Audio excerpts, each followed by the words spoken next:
सहना भवतु सहनौ भुनक्तु सह वीर्यङ्करवावहै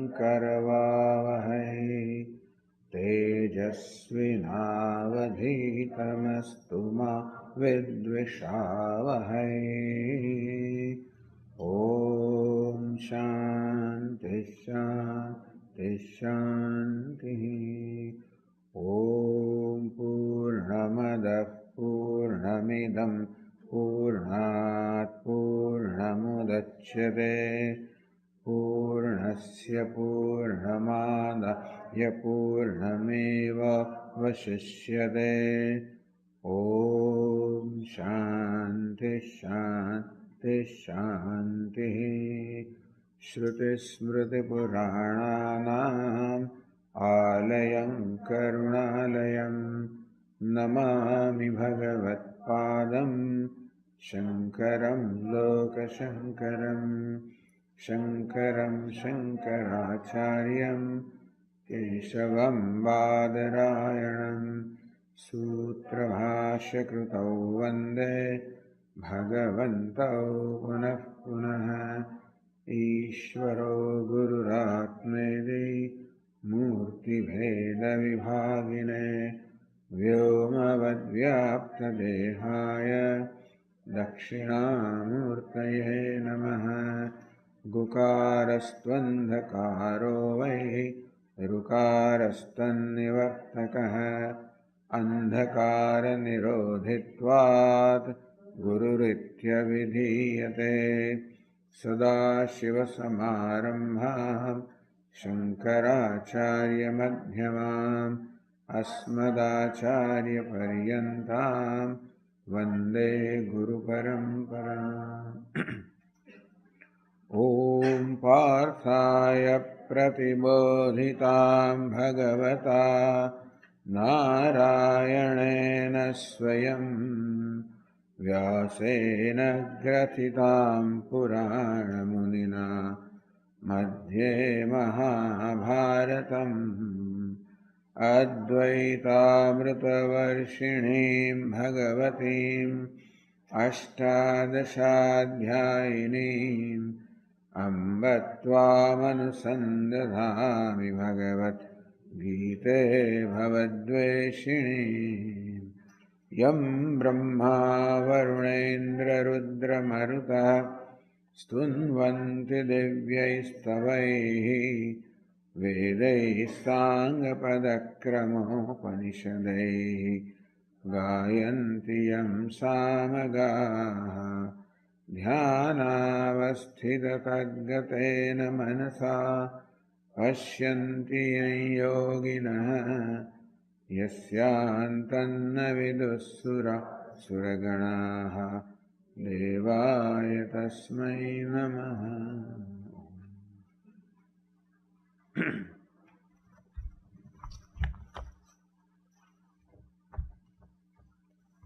On the page 8.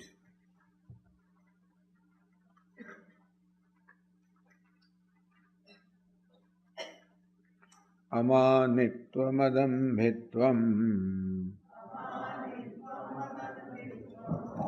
अहिंसा क्षान्तिरार्जवम् आचार्योपासनं शौचम् स्थैर्यमात्मविनिग्रहः इन्द्रियार्थेषु वैराग्यम् अनहङ्कार एव च जन्म मृत्युजरा व्याधि दुःखदोषानुदर्शनम् असक्तिरनभिष्वङ्गः पुत्रदारगृहादिषु नित्यं च समचित्तत्वम् इष्टानिष्टोपपत्तिषु मयि चानन्ययोगेन भक्तिरव्यभिचारिणी विविक्तदेशसेवित्वम् हरतिर्जनसंसदि अध्यात्मज्ञाननित्यत्वम् तत्त्वज्ञानार्थदर्शनम् एतज्ज्ञानमिति प्रोक्तम् अज्ञानं यदतोऽन्यथा।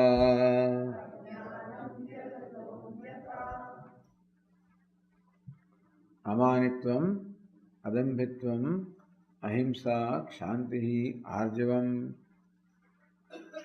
Lord Krishna prescribes here the values and attitudes which are extremely important to live life intelligently and happily.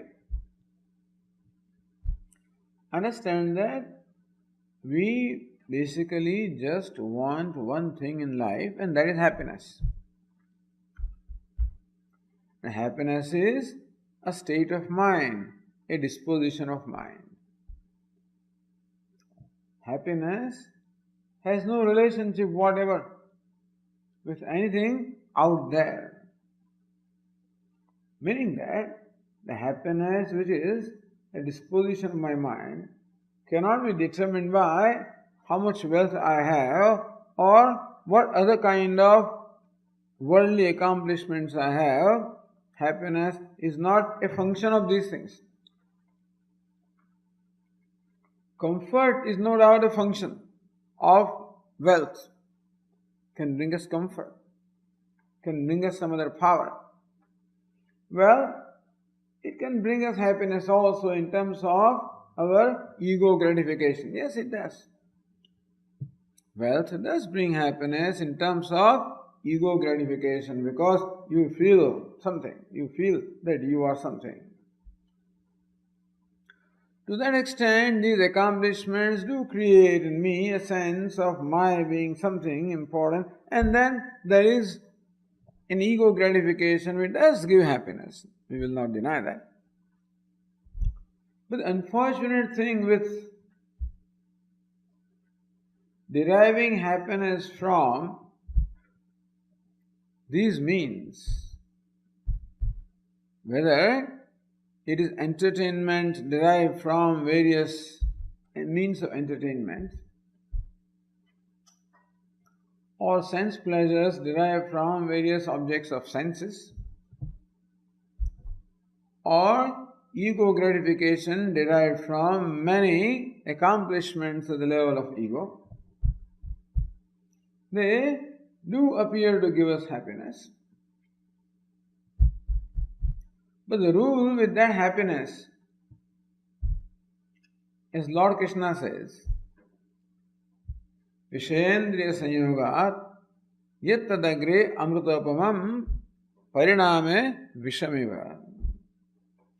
It tastes very sweet in the beginning, but it ends in something which is bitter. Meaning that happiness is a binding happiness. It makes us more and more dependent. Because the nature of gratification is such that more you gratify your senses, more you gratify your emotions, more you gratify your ego, more demanding they become. And you require a greater and greater quantity or volume of the same thing to derive the same degree of happiness. In the beginning, smoking one cigarette gave me a lot of happiness. Then I needed 2, then 3, and soon before I realized, 1 pack a day. And then whether cigarette is smoking, I am smoking cigarette or cigarette smoking me is a question. Swamiji, how can cigarette smoke you? Well, cigarette smokes me by making me addicted to that. Meaning that I cannot do without it. I become uncomfortable, restless without it. So then question arises, whether do I derive happiness or have I just become addicted and dependent? So what is true for cigarette as an example is true for all the objects of happiness, whether sense pleasures or ego gratification. All of these, in fact, in the beginning, they come as guests, linger down to become host, and stay on to enslave us, all these things. So as the time goes, as Swamiji says, and it's a very, very well famous saying, what is called progress is converting luxuries into necessities. So what was a luxury at one point in time, in course of time, it becomes a necessity. What is necessity? I cannot do without that. What is luxury? Is this necessary? Oh, this is for that thing. I'm sorry. I said it doesn't make any sound. Oh, okay.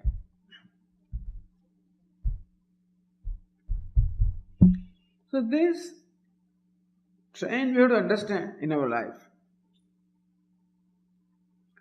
As to how many things did I need 25 years ago to feel good, and how many things do I need now? What has happened is my necessities have increased. And more the necessities, more the depend. What is necessity? I cannot do without a certain thing. That is called a necessary thing.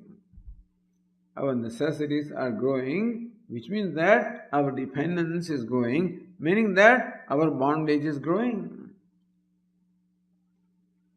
Therefore, a life dedicated to deriving pleasure or happiness from external means is a life characterized by dependence and bondage, and therefore unhappiness. So what gives me happiness in the beginning turns out to the very thing that creates unhappiness for me by making me dependent upon that.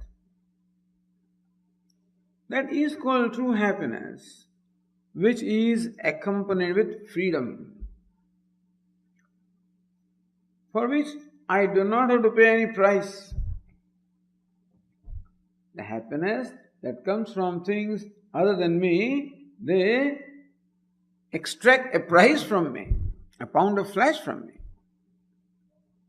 Whereas what we want is happiness that is everlasting, that is accompanied with freedom, that liberates me, not binds me.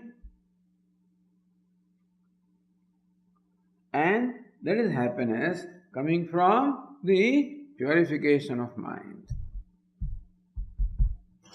Really speaking, even the limited happiness that appears to come from means outside of myself doesn't really come from there.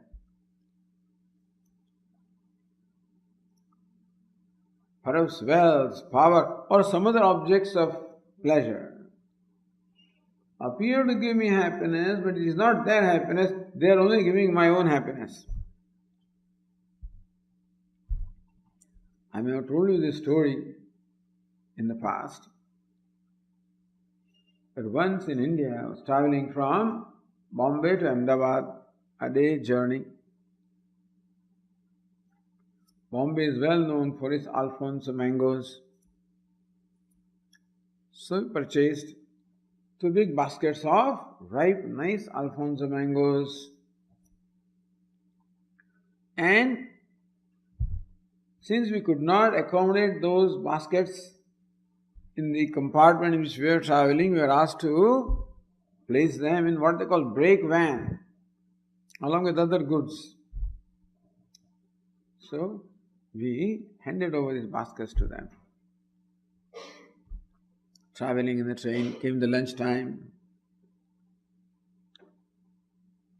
When you travel together slowly, you get acquainted with each other, talk to each other, and then become, then lunch, and everybody shares lunch with each other. That's what we're enjoying. And comes along a ticket collector, TC. We invited him, just come join us, have lunch with us. So we also shared with him. Gave him some sweets and things like that we had. He was very happy. This was about 12:30, 1 o'clock. And about 3:30, the same ticket collector comes back. Lots of mangoes. He thought that since he shared lunch with us, he should return the favor. And thus he came and generously gave mangoes to each one of us. Nice, ripe Alfonso mangoes. Each one of us enjoyed. I also enjoyed that mango. And when it comes free, it becomes more enjoyable.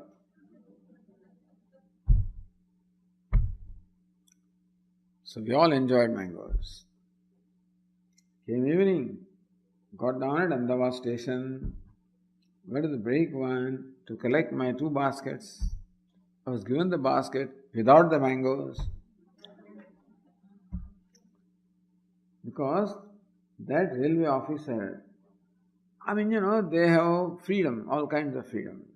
So he went to the break van and collected mangoes from the baskets, not knowing whose baskets they were, and gave it to us. So when I thought that I was enjoying mangoes given by him, I was enjoying my own mangoes. Similarly, when the things and objects of the world appear to give us happiness, it is my own happiness that I am enjoying. Because there is only one source of happiness, and that is the self. That is the consciousness.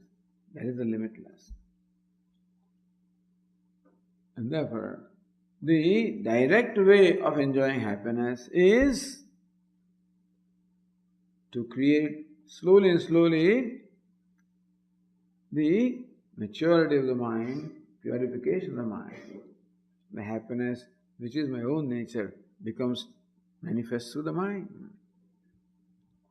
Even though happiness is my own nature, I still require a mind to experience that. As long as my mind is directed outward, so long it cannot enjoy the happiness which is the nature of the self. As the mind becomes inward looking, it is able to experience the happiness which is the nature of the self. So call it the process of making the mind inward. Call it the process of purification of mind. Call it the process of emotional maturity. In Vedanta, they call it adhikaritvam, the fitness, the yogyata, fitness for knowledge. Call it by whatever name. But this is what we have to do while living our life. And the life that everybody lives, the life of day-to-day activity, life of the duty, life of daily engagement, daily interaction with the world, is the right kind of life for developing this inner purification. In what? In which way? By practicing these values in our life. Therefore, these values are very important. They are not, even though we call them 20 values, they are not independent of each other really. They are all interconnected. Meaning that we will see that practicing one value also requires other values in a way. Although we'll discuss them all independently, but it's like this spaghetti, you take one and then others also come along with that. Similarly, one value does bring others also. They're interrelated. Thus, in these verses, Lord Krishna provides us or prescribes the values and attitudes towards the life.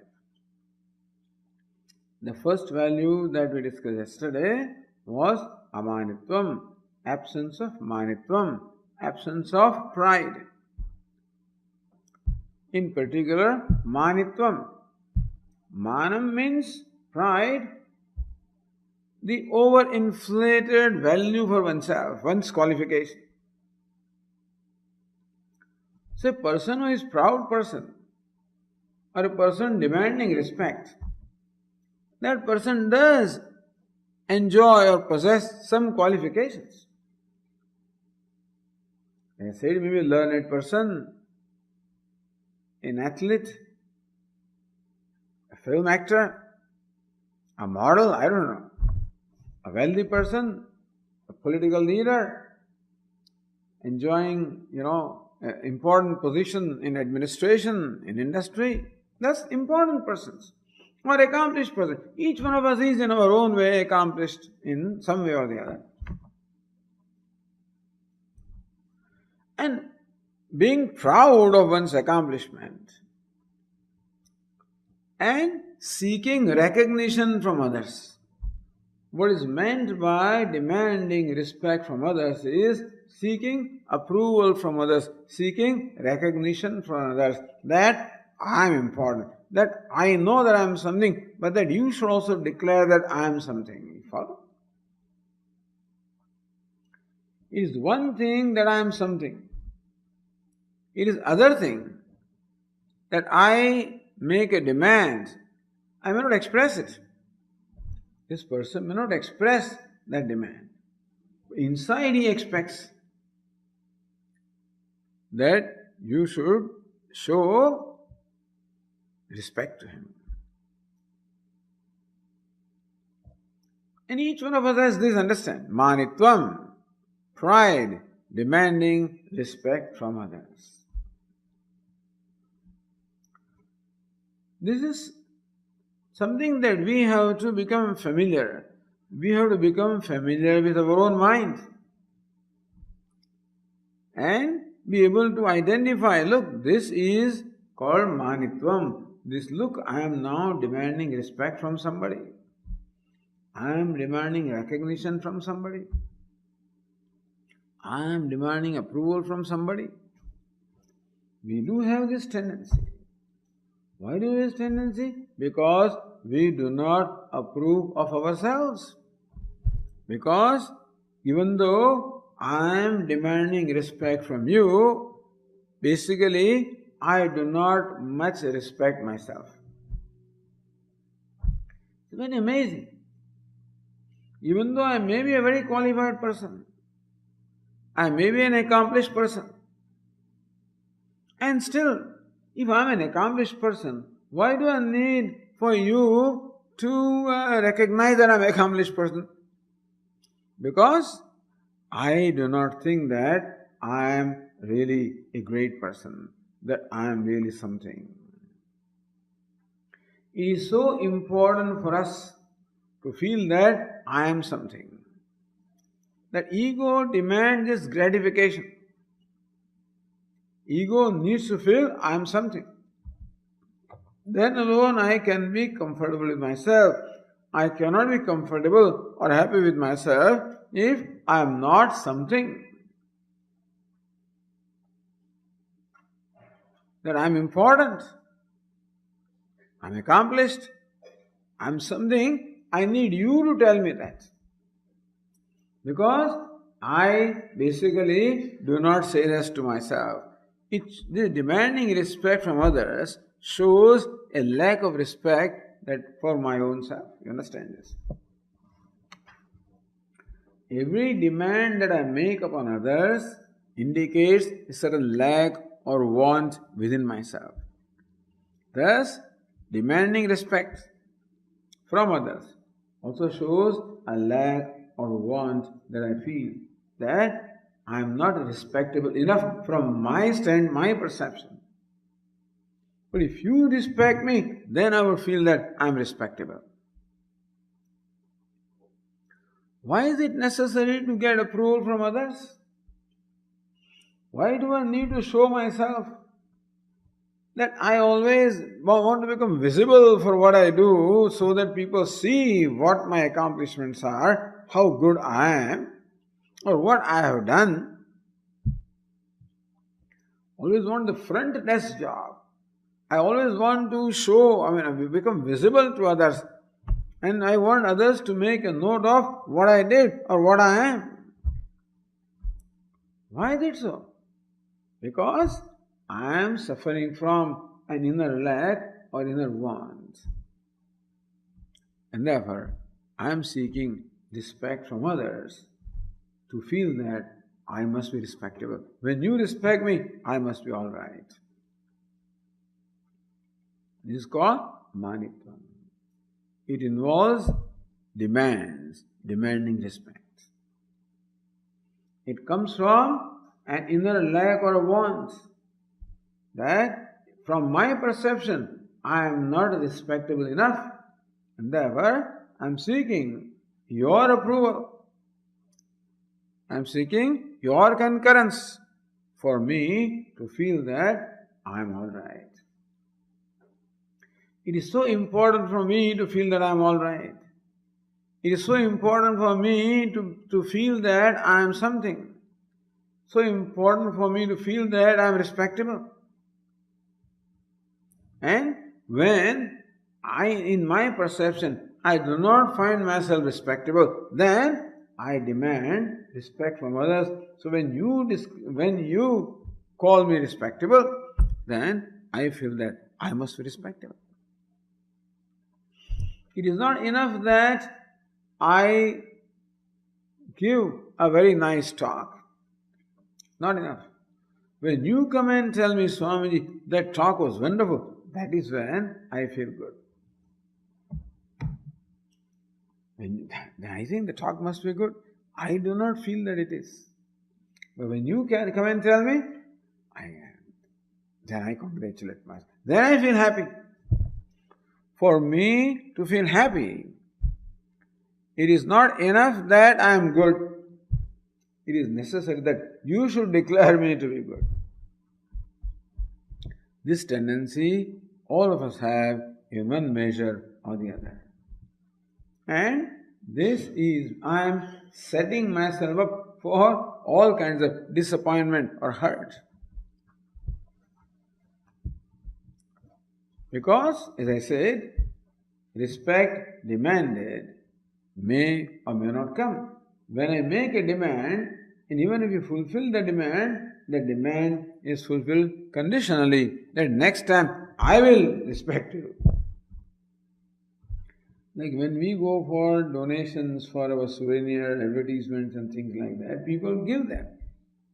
They give advertisements, expecting that next when he publishes his souvenir, that I should also give advertisement in their souvenir. It's a matter of give and take. Nobody gives anything free. So when people show respect to me, in their mind, they are also expecting a reciprocation from me. And if I fail to show respect to them, then next time that respect does not come. So we should recognize this tendency in us and become free from that. People do not respect me, they respect my wealth. They respect my chair. As long as I am occupying an important position, so long they show respect.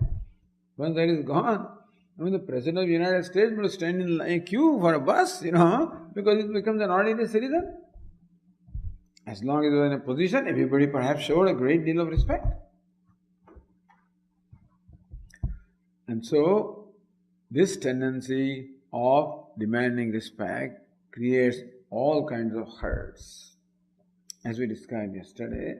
And therefore, we should recognize the tendency in us And I'm sure it is there in everybody.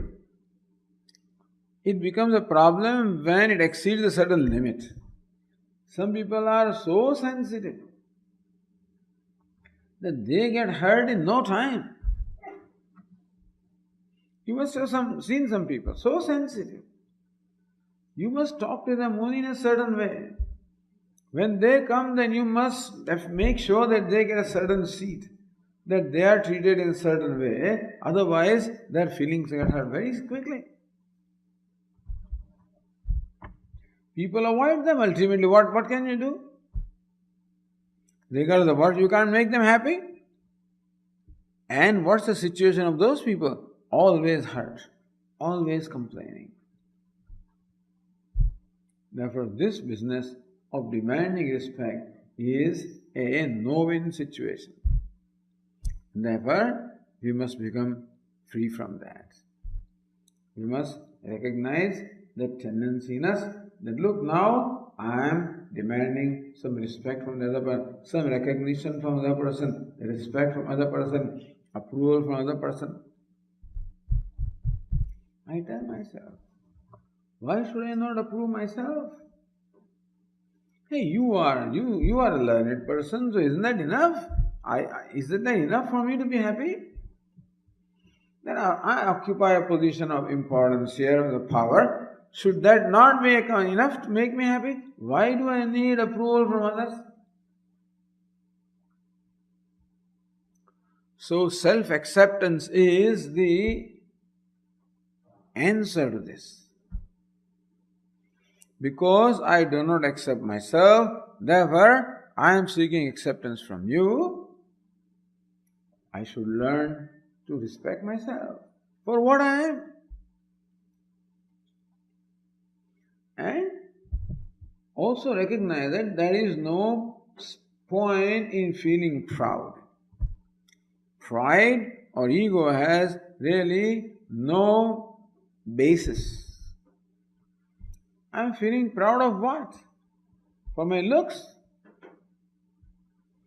But looks belongs to the body. This body has been given to me by my parents. This body is a gift given to me. And therefore, I cannot take credit for my looks, can I?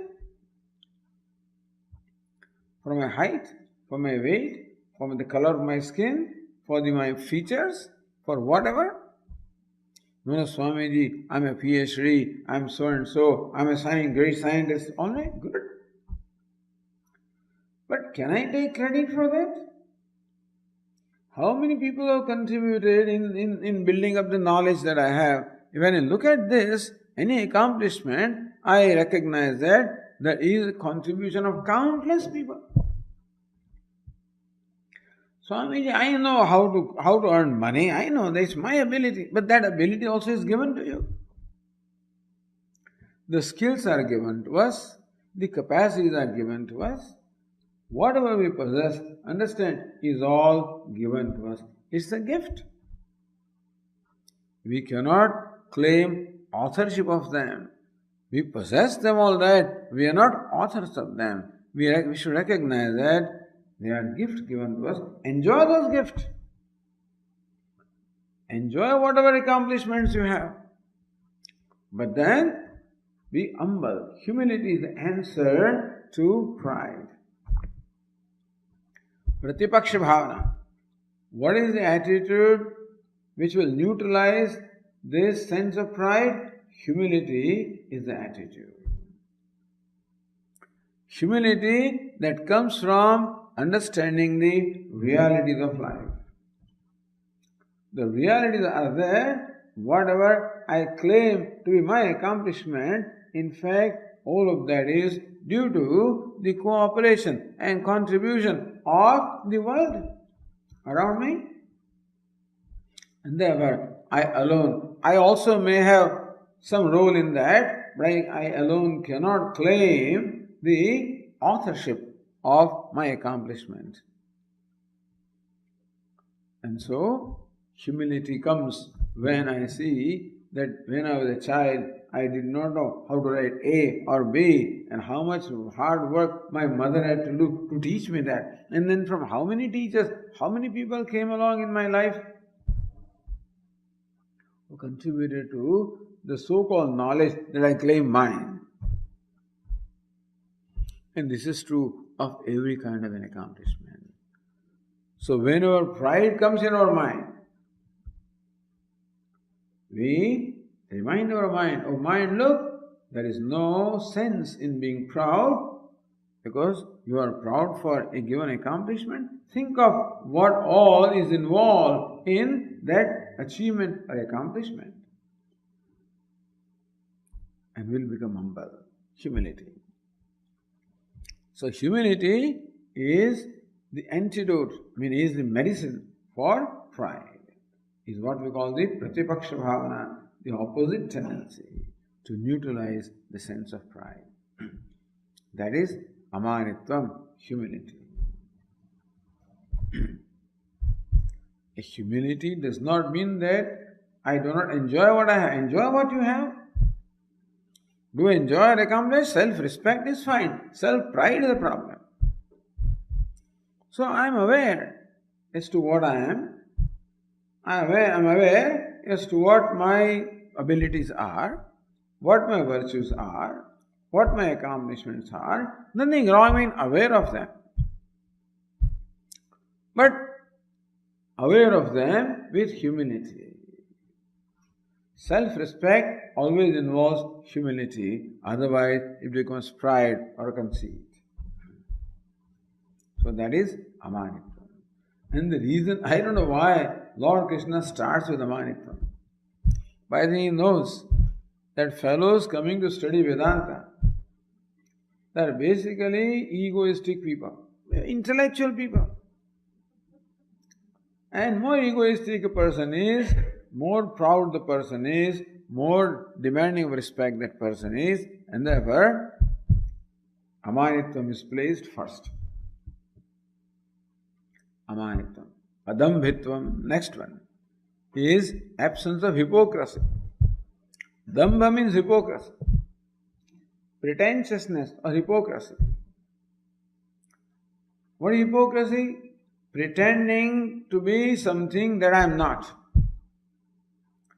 See, a proud person has some accomplishment for which he wants recognition.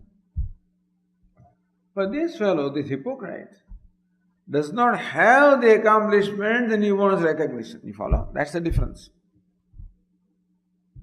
Meaning that he claims to possess accomplishments which are not really his.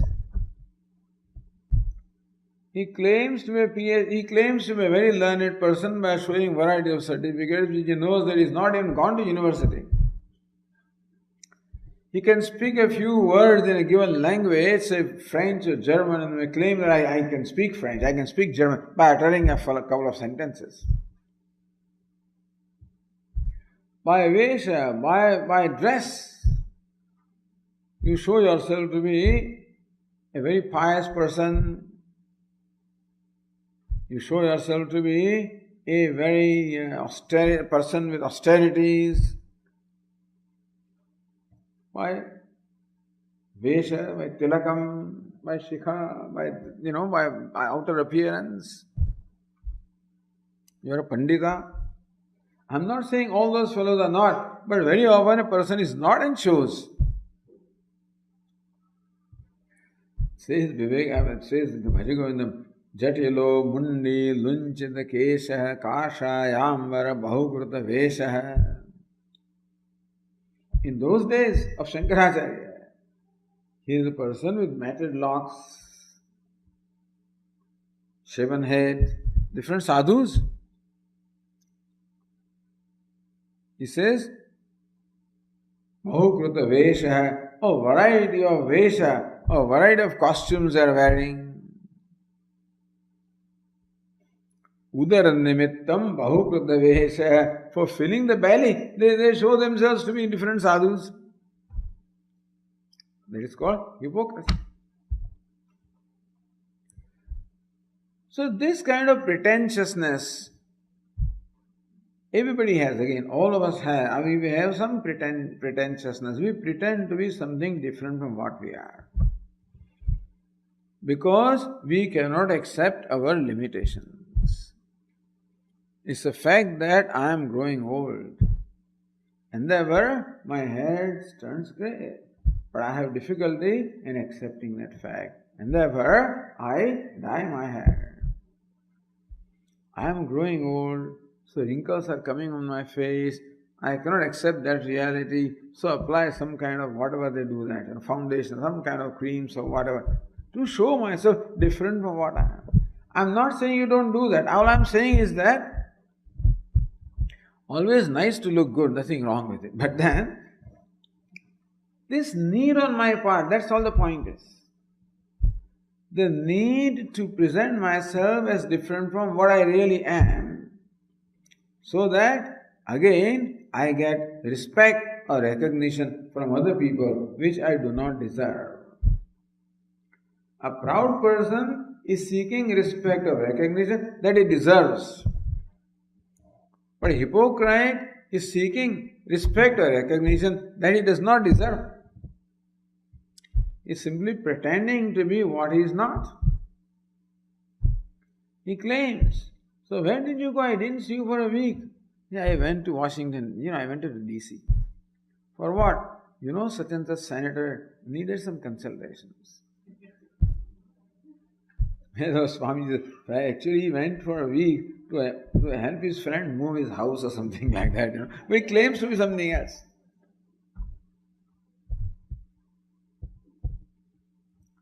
So, claiming or showing ourselves to be different from what we really are.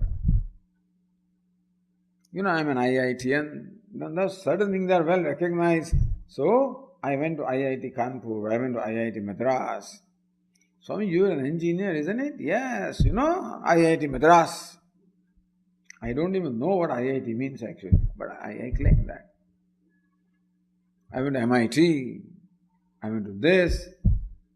So people feel, oh, he is a really intelligent person. Swamiji was an engineer and MIT there. I feel good that I'm going to command respect from you. I am a respectable, important person. Whereas inside me I know what I am. And so this tendency to pretend to be different from what we really are is again there in more or less degree in all of us. Not only human beings pretend. See, in nature this is not there. Nobody pretends to be different from what they are. A cat is a cat, a dog is a dog, and a camel is a camel. We may call a camel a very ugly animal because everything is crooked in camel, but camel doesn't mind. Otherwise, they will have all kinds of plastic surgeons. They don't have. They don't have any beauticians also. They don't see the need. Because they don't compare themselves with others. Here we are suffering from so many complexes.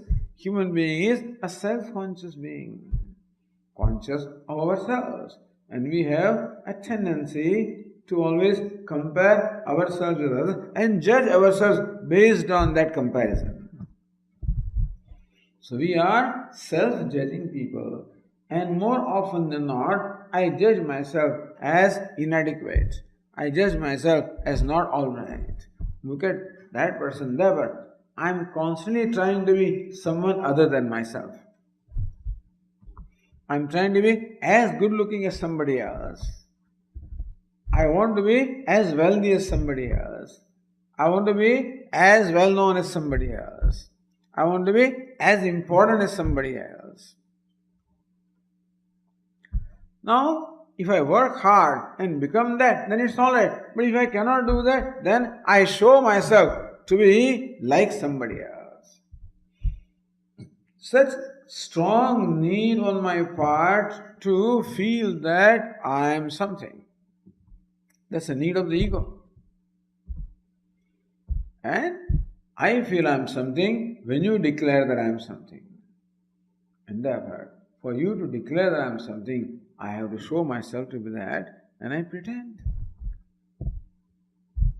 Human beings pretend, institutes pretend, Countries pretend and claim what they haven't done.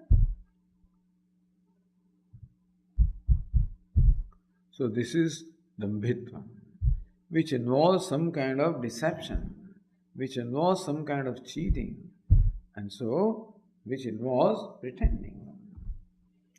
And this also is, now what happens is, when I proclaim myself to be something before you, I must remember what I told you last time. What my qualifications are, what I told you, I should remember next time when I meet you. And therefore, when I am not truthful, then I have to remember those things very much. Otherwise, one falsehood requires another falsehood, requires a third falsehood. And thus, this person who is pretending always has to remember and has to pile up this one falsehood above the other. It becomes a big burden on the mind. It's a big stress. Knowing fully well that what I am showing is different from what I really am. I know that I am doing something wrong. I am aware of that. Swamiji says, this lady goes to a party and she has some kind of a makeup which will cover the wrinkles on her face for 3 hours. And so she knows that party will take certain time and then 3 hours is enough. And sometimes it takes a little longer. Now she's worried. Maybe she has to pull out her mirror and see. So she can hide the wrinkles, but she cannot hide the knowledge that I have wrinkles. That is there. And so there is this conflict. There is this stress. The one who says is different from one who knows. How old are you, Swami? 50 years old. When in reality, I may be 60. How old are you? 55. In reality, I may be 65. I want to look younger than what I am. And then when I become 80, how old are you? I'm 87. Now then I want to see that even though I am 87, I look so young.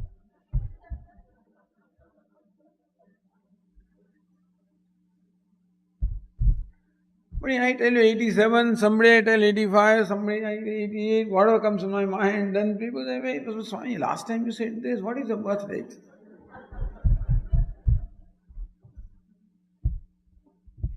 What's your salary? Same problem. In India, there is a problem. People ask you all kinds of awkward questions. Traveling in train also, they make friendship with you in 5 minutes and start all personal questions. Where do you work? How much is your salary? How much is the bank money? Everything they ask. Now you don't want to declare that I am only getting 5,000. Why is it 25,000 rupees a month? With simple things also, we thus hide and pretend to be different from what we are. Because I am trying to be somebody else. I am trying to be what I am not. Trying to be somebody else. So this tendency we have to see, and this comes from a self-non-acceptance. Not accepting my limitations. Not accepting the fact that I have limitations or shortcomings. And therefore, we have to be honest and accept our limitations and shortcomings for what they are and not feel ashamed of them. Problem is I am ashamed of myself. That is why. I am ashamed that I get a low salary. I am ashamed that I have grown old and I have not, in my opinion, I have not accomplished something. I am ashamed of myself. And to hide that shame, I put on a face, a facade. This is called Dambhitva. Also a very stressful thing. It is dishonesty. It is cheating. It is deception. And I know it creates a conflict every time I say something wrong or something which is untrue. It creates in my mind a conflict. So what do I get? I get a respect from you, all right. But in that, I have to pay the price in terms of a conflict in my mind. And that conflict creates disturbs the peace of my mind, happiness of my mind. And therefore, I am sacrificing the very happiness for which I am doing this. People do not understand what price they have to pay for this. And therefore, being honest with oneself, gracefully accepting one's limitations. That does not mean that I do not try to overcome those limitations. I would try, but suddenly you can't.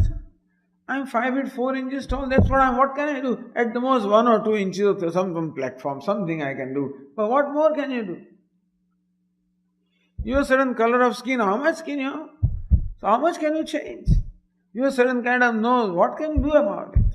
These are the shapes of my ear. What can I do? Suddenly you can change. You try to change if necessary. Many things I can't change. Some children are ashamed of their parents. The child says, "Mom, don't come to my school." Because mother goes to school with sari and stuff like that, and the child becomes very embarrassed. Don't come to my school. So they don't own up their parents because they feel ashamed, can't accept. Thus being ashamed of myself. Not necessary. God has created me what I am. And therefore I respect myself, accept myself. Wherever I can change, I try. If I cannot change, I accept. I need not be somebody else. I need not have to compare everybody is unique. And therefore enjoy your uniqueness, whatever you are. And accept yourself. So self-acceptance is the way of dealing with this pretentiousness. Humility is the way of dealing with pride.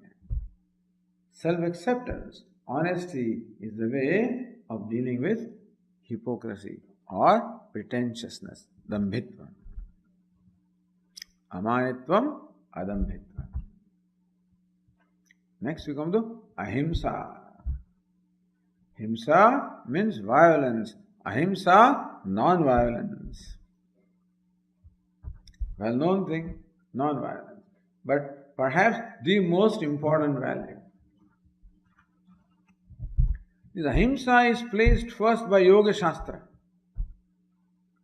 The Ashtanga Yoga, Patanjali's Ashtanga Yoga, where the very first anga is yama. Second is niyama.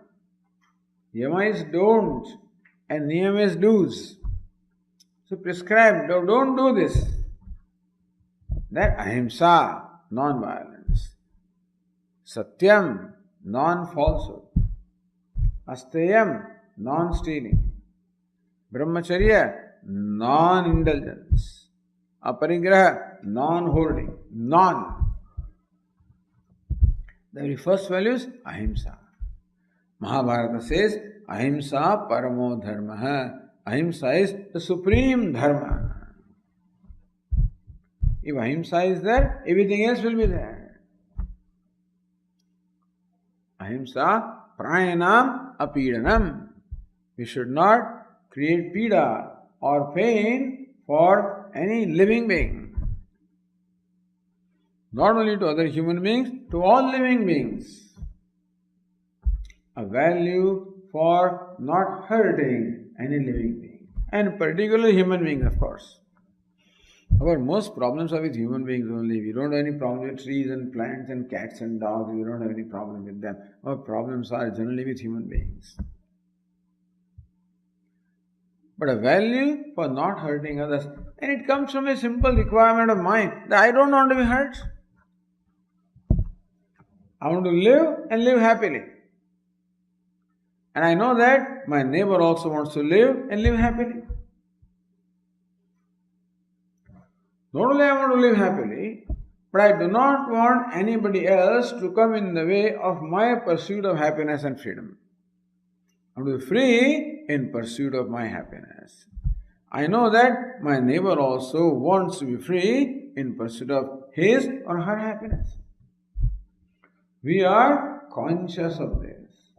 We are conscious of what we want, and we are conscious that other human beings also want what I want. That I want to live and live happily. I know that others also want to live and live happily. I respect for the right of other people to live and live happily. I want them to respect my right, and I should respect their life to live and live happily. And therefore, not do anything that will in some way create any pain. And pain can be caused at two levels, at the level of body as well as at the level of emotion. We can hurt somebody by hurting at the physical level, we can hurt somebody by hurting at the emotional level. Therefore, a commitment not to hurt others at the level of body or at the level of emotion.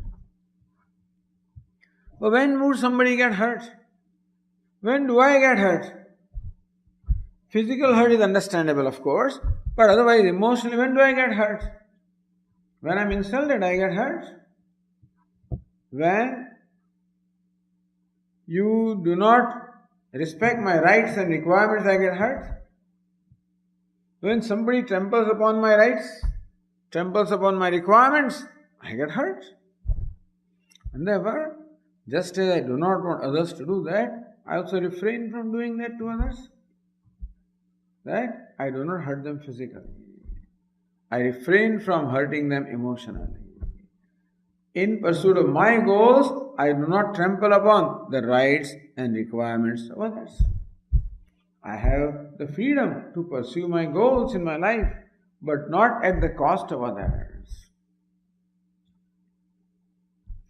Now that also is violence. When I pursue something that at the cost of others. This is ahimsa, this is non-violence. I can violate or hurt somebody by action, my action, at the physical level, meaning that by my action I can hurt somebody. I can hurt somebody by my words, and I can hurt somebody by my thoughts. We perform actions at three levels, at the level of body, speech and mind. And therefore, we can hurt others by our actions at the level of body, by our actions at the level of the speech, meaning we can hurt them by our words, and we can hurt them by our thoughts also. In fact, we do not like if somebody thinks ill of us.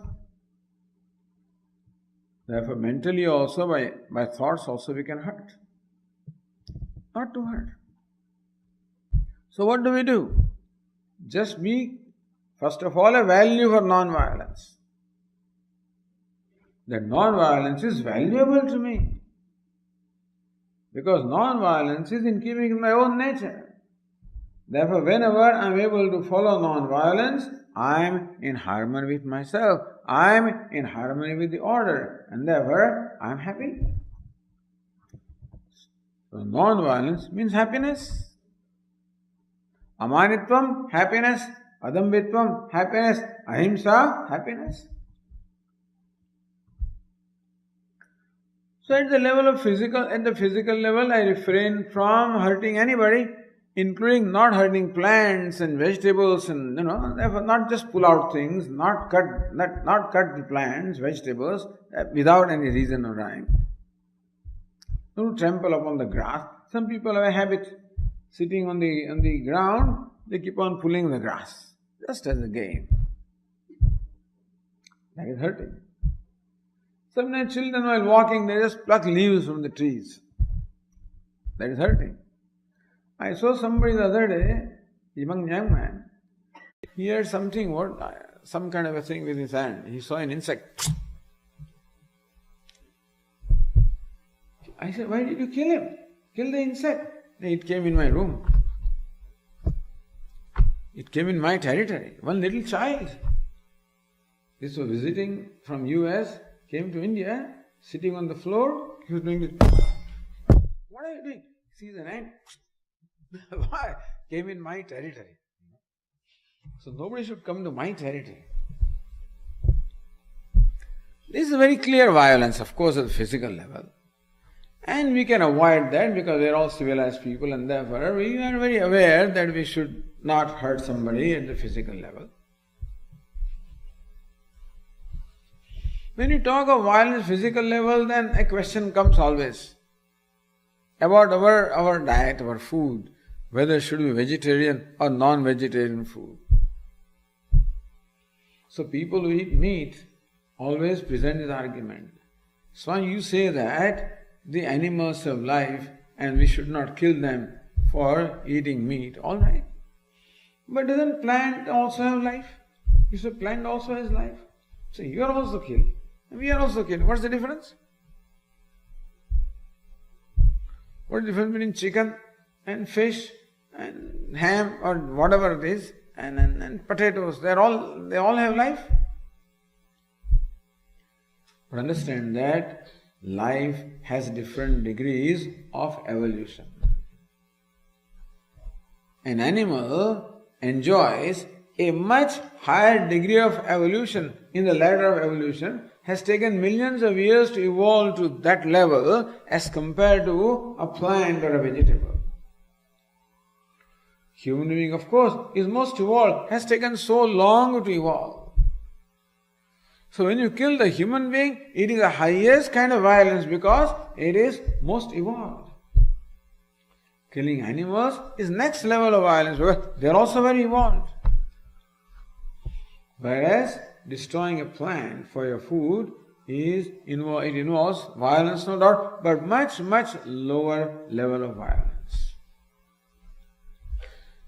What has happened is that in the scheme of creation, in Sanskrit it said, Jivo Jivasya Jivanam. One life form depends upon other life form, and therefore, since we are also alive, we also need live food. Nobody eats dead food. You don't eat stones and rocks, you can't eat, you need live food. Therefore, we do need plants and vegetables which do have life. Except that it is alive at an extremely lower level of evolution as compared to the life of the plants. And secondly, life of the animals. And the animals that are eaten themselves eat grass again. So when somebody eats cow, for example, the cow itself depends upon the grass. And so much energy in the cow, it's said that the energy of the grass that the cow consumes, 1/10 of that is available to you as in the form of flesh. So what a waste of natural resources. Somebody made a calculation talking about this global warming and the greenhouse gases, emitting of greenhouse gases. Somebody calculated that 1 kilogram of flesh, it involves emission of greenhouse gases, which is equivalent to driving a car at 85 miles an hour for 3 hours. You drive a car for 3 hours at 85 miles an hour, the greenhouse gases that are emitted by that car is equivalent to the greenhouse gases emitted by 1 kilogram of meat. If you trace right from the beginning, you have to go to the place where the cows are bred, what energy they consume, what they emit, and then processing the food, transporting that food, and bringing them to your kitchen. If you trace the whole chain and all the energy that is required in doing that, it's most amazing that if this world stops eating meat, I think we'll solve the problem of all greenhouse gases. That's just one aspect.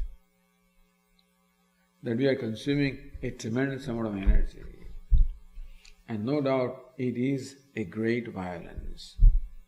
When there is choice, you say, Swamiji, all animals also eat other animals. Well, that seems to be the way of life.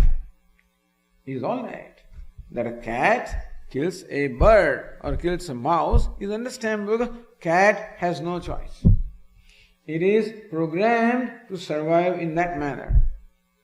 So cat eats this and somebody eats cat. And that's how the natural balance is maintained. Meaning that animals do not disturb the balance of nature. But human being is of a different category. Human being has a free will and we have intelligence with which we can learn and with which we can actually create many things, develop many things. And it's quite possible that we may develop many weapons of destruction by which we can bring about a lot of violence. Human being is the strongest person in the world because of his intellect. And therefore we can even control animals and lions and tigers who are physically much stronger than us, but we can control them. We can control the forces of nature, like wind and like water and like fire. We control them to derive energy, benefits from them. So that way, as human beings, we are the most powerful creatures in the world. And therefore, it becomes a great responsibility to use that power in a very judicious manner, so that we do not disturb the balance of nature. Meaning that we should conduct ourselves in harmony with the nature. Only human being is capable of violence, nobody else. Other creatures are programmed to derive as much food as they need. A tiger does not kill for the sake of killing. It kills when it's hungry. When its hunger is appeased, then it stops. It takes rest for a while. Then when it's hungry, goes for prey. Human being kills for the sake of killing. In one of the zoos, I must have told you earlier, as you enter the zoo, there is one question. Because the zoo has many animals in there, and many wild animals also. And so there is a question when you enter the zoo, which is the most cruel animal, most cruel creature? The answer will be in the next stop. So you say, maybe tiger. No, I think lion. No, I think this. So different answers will be there in your mind. You go to the next place where the answer is. You know what the answer is? A mirror is an answer. Mirror, you know what? Who is the most cruel creature in the world? The one who is looking at the mirror, meaning human being. Human being alone can destroy the nature, can destroy the ecological balance, can bring about all these global warming, can do everything because of his greed, because of his anger, because we can, out of anger, we have so much violence. All kinds of battles are going on, all kinds of wars among human beings. And the history of human being is full of blood. Because of greed, because of the need for power, because of need for dominating others. All coming from insecurity. Human being feels insecure. I am secure when I dominate you. For dominate you, I must subdue you. For much, I must use my power in order to subdue you. So we use our power not to protect the weak, but to exploit the weak. The human being is a violent creature, and therefore the first value is non-violence.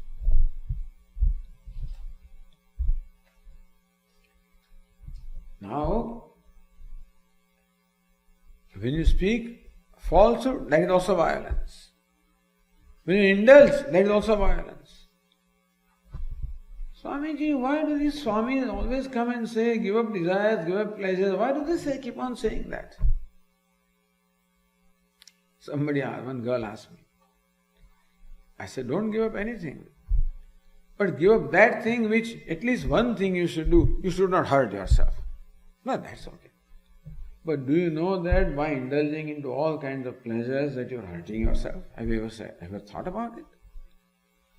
That when you eat 3 slices of pizza when you need 1, that you are really hurting yourself.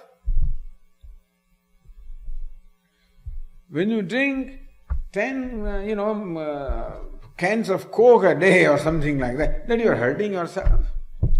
By indulging in pleasure, we are hurting our own health and we are hurting our mind. That also violence to our own self.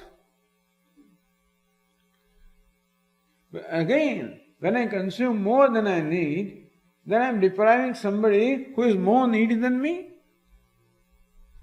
Upanishad says that when I am eating when I put one morsel of food in my mouth, the whole world is watching me, that he is taking away our food. Because the food that is grown in nature is meant for all living beings. The human beings have created the artificial boundaries called different countries, that this earth is not created with any boundaries. We have created that. And therefore, the fruit grown in this boundary is my food. I have right over that, and so I can consume as much as I want, whereas there is starvation in some other part of the work creation. So when I exist at the cost of somebody, understand that we have some role in suffering that takes place somewhere else in other part of the globe. So when we consume more than necessary, it involves violence. When we waste, how much food is wasted by people? Just leave the food in their plate. In India, in all these wedding parties, etc., you know what? There were some 35 different dishes, 45 dishes, 50 dishes they cook. And people take their plate and pile up everything, because when they go next time, whether it's there or not, so we pile up everything and waste more than half of it. With no compunction at all. That is violence. In one movie I was just watching recently, somebody showed me, where this wife asked the husband who is working in White House. He says, how many pairs of shoes this first lady has? 125 pairs of shoes. Now first lady may 125, but we must have 25 pairs, I am sure, When I recently went to, somebody gave me the tour of their house, this young girl, in her wardrobe at least 25 pairs. All of this is called parigraha, all this is called hoarding. This also is violence. When we consume more than what we need, when we stock more than we need, we are depriving somebody of what they could have, and this is violence. So non-violence is a value which has a great degree of pervasiveness, and more we think about it, more we realize, to be a non-violent person, I should become a totally a non-demanding person. My life must become as simple as possible, as non-demanding as possible, because anything more than my bare necessity that I consume, I am causing violence to somebody. We are not there as yet, but I am just giving you the dimension of what ahimsa is, and this you will learn from the life of Mahatma Gandhi, who practiced it. So once Mahatma Gandhi was giving lecture, I think in Chennai, in Madras those days, and a large crowd was there, all poor people. He was telling them, how you should minimize your requirements, this, that, and he's giving that lecture. After the thing was over, he looked at his own self and said, I am talking to the people who are half naked, and who am I? I am wearing 4 kinds of clothes on my body, and I am talking to people who have not even have 1 pair of clothes. Who am I? Next day his lecture was in Madurai. At that time he was just having 1 loin cloth. How can I justify talking to people when I am myself not practicing it? This Mahatma Gandhi found that to be a non-violent person, all you can afford to wear is one loincloth. All you can eat is 1 or 2 bread with spinach. That's all you could eat, because in my country so many people are hungry. How can I eat? So 4 or 5 items a day.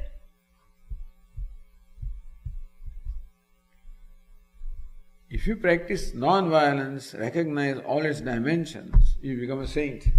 He became. So this is non-violence at the physical level. So many dimensions are there. Of course, we can hurt somebody by our words, and that is perhaps more difficult to control than the violence at the level of the body. Very often, when we say things out of anger, out of jealousy, out of dislike, out of aversion, whenever we get control by one of those impulses, then whatever we do is going to be a violent action. So yesterday we said kama, krodha, lobha. Kama is lust, krodha, anger, lobha, greed, and similarly jealousy. Whenever we act as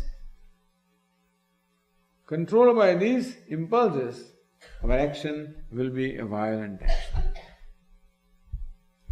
So greedy person, when I act out of greed, I deprive somebody of their right. What is greed? I am not satisfied with what I have, and I cannot part with what I have. So I keep on accumulating and depriving others of what they should have. I am greedy. Very often I make money at the cost of others. So when one big company overtakes another company by hook or crook, that's what is going on. The hospital is a business. It's most amazing thing for me to know that hospital, Swami, is a business. But they are all not for profit. That's still it's a business. So hospitals keep on acquiring these individual practices and stuff. Poor doctors are in problem, No solo practice, Swami, these days, because you'll be swallowed by somebody. See, everybody is afraid of being swallowed. Big people are afraid of being swallowed by somebody. You never know. Next day, when you find that all these stocks have been purchased by somebody, and then you are nowhere. Anyway, all these games are going on at those levels. So all of this is violence. The whole capitalist system is violence. This business of the thing that is based on competition is violence. Because in competition, we are only supporting or we are encouraging greed of the people. Our employers want to extract most out of us by invoking greed from us. That more you work, more you get.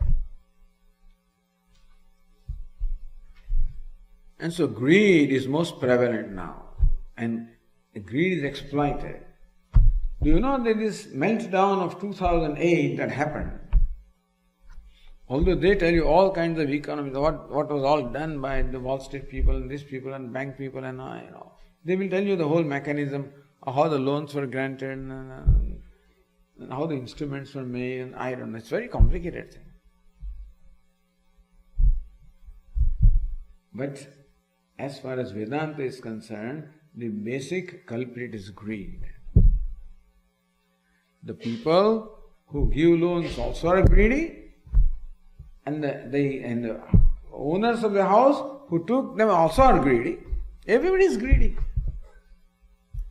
And greed ultimately has to burst someday.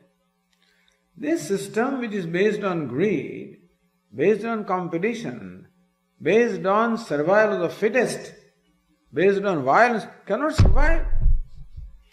At least in my opinion, it goes against the very order of the creation. And even if it is supposedly successful, at what cost? What stresses it is costing? Because they always keep you feeling insecure. Everybody feels insecure, and therefore they always work. Instead of 8, Swamiji had to work at least 10, 11 hours a day. And then also in weekends, sometimes go on Saturday also. Because if I want to survive. And your employer always keeps you threatened to extract the most out of you. Swami, now they remove so much staff, and then there's all the work is the same. So whoever is remaining has to share all that work. Anyway, the point is that we are living in a violent society. So non-violence in absolute measure is not possible. But we can do the best that we can. We should understand what violence is, at what all levels violence is involved. We should look at our own life, how much I am consuming, how much I am aggrandizing, how much I am stocking, how much I am wasting. I have become careful of my words. I make sure that Lord Krishna says that when you speak, make sure that what you speak is truthful. And we'll talk about that when you speak truth, speak in a pleasant manner. Anudvegakaram vakyam. Your vakya or words should not create udvega, should not perturb anybody, should not hurt anybody. Sometimes we use our words as arrows specifically directed to hurt people. And therefore, in fact, that can be much more violent than physical violence also. They say that many wars also have been ultimately created because of words. In Mahabharata, this example is given. That at one point in time, Yudhishthira was performing a big yaga called Rajasuya Yajna. Only kings can perform that. And therefore, kings were invited from the whole country to participate in that. And for that function, one architect called Mayadanava had created a very big sabha, big court for Yudhishthira. And it was such a wonderful thing, such a beautiful thing. But then, it was so constructed that there were pools of water, but water was such that it looked like it was stationary floor, and the floors so looked like water. That's how it was. So Duryodhana is coming. He thinks that this is water, so he avoids that. The way he's walking is very clear.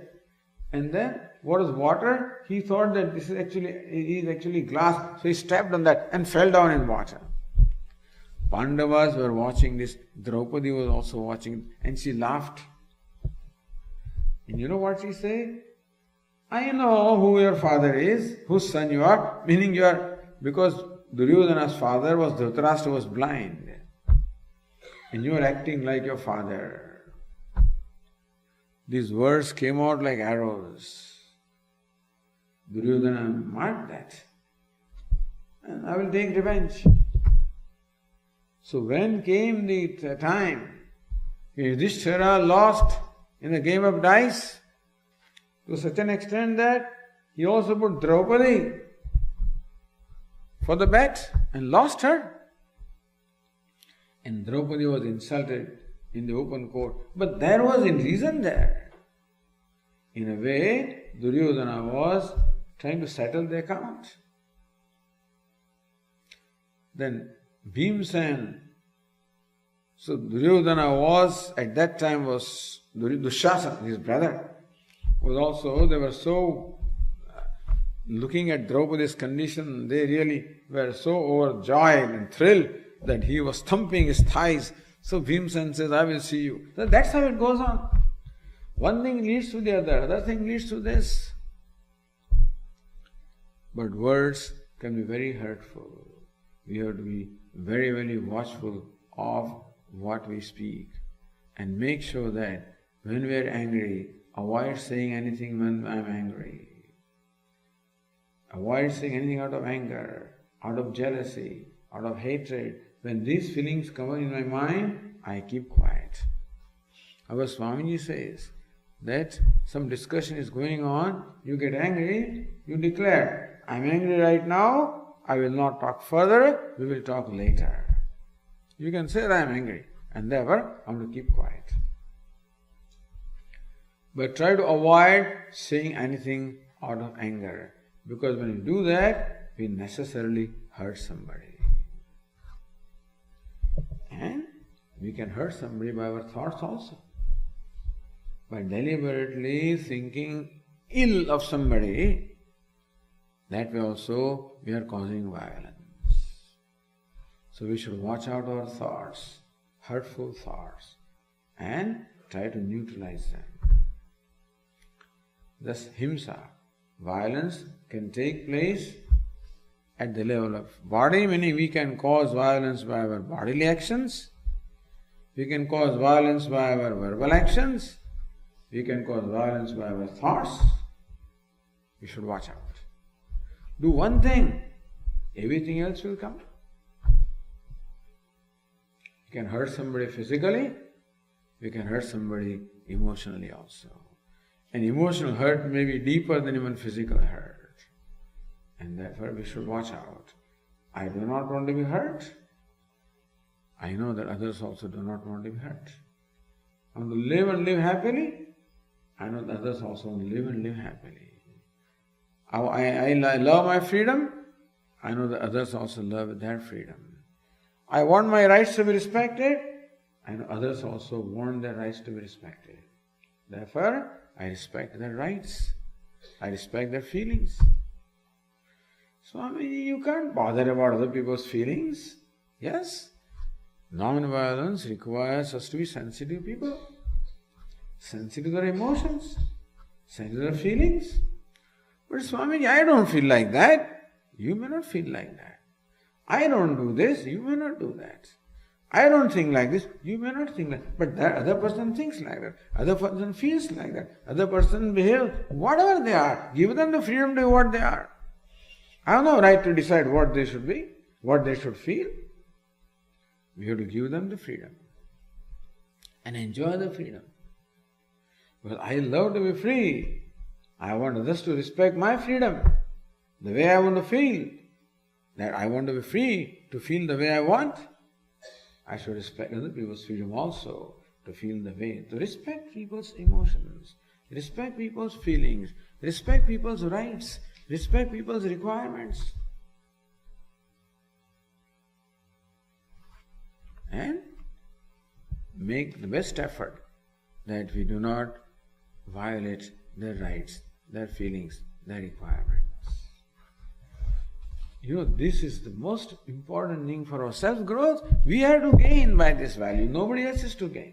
I'm not obliging somebody by being non-violent or whatever. I'm obliging myself. That makes me a very alert person. Alert about the emotions or thoughts arising in my mind. Whenever I find a violent thought arising, I should then deal with it by pratipaksha bhavana. By the opposite bhavana, opposite position. So that makes me a sensitive person, makes me an awareful person. And that is called growth. Sensitivity, awareness, alertness. That is called self-growth. And that's what more evolved we are, happier we are. More successful we are. Therefore, every value is important, but perhaps non-violence is the most basic and therefore the most important value. Okay. Om Purnamadav Purnamidam Purnat Purnamudachyate Purnasya Purnamadaya Purnamevavashishyate. Om Shanti Shanti Shanti. Hari Om. Shri Gurubhyo Namaha. Hari Om.